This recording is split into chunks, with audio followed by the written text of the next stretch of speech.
বাংলাদেশের সংখ্যালঘু পরিস্থিতি ভারত নিবিড়ভাবে পর্যবেক্ষণ করছে বলে মন্তব্য করেছেন দেশটির পররাষ্ট্রমন্ত্রী এস জয়শঙ্কর। শুক্রবার লোকসভায় করা ৫টি প্রশ্নের লিখিত জবাবে তিনি এ কথা বলেন। ভারতীয় বার্তা সংস্থা ANI এক প্রতিবেদনে এ তথ্য জানিয়েছে।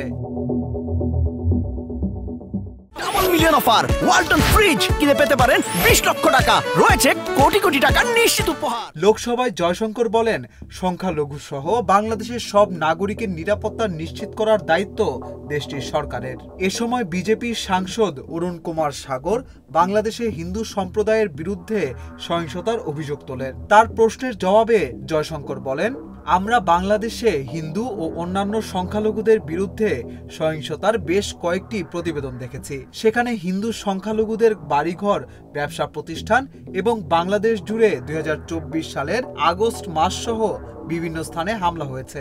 ভারত সরকার এই ঘটনাগুলো গুরুত্ব সহকারে নোট নিয়েছে এবং বাংলাদেশ সরকারকে উদ্বেগ জানিয়েছে।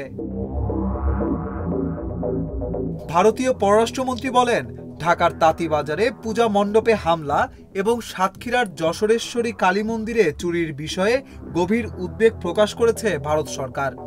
এসব ঘটনার পর বিশেষ নিরাপত্তার নির্দেশ দিয়েছিল বাংলাদেশ সরকার। শান্তিপূর্ণভাবে দুর্গোৎসব উদযাপন নিশ্চিত করতে সেনাবাহিনী ও বর্ডার গার্ড বাংলাদেশের সদস্যদের মোতায়েন করা হয়েছিল।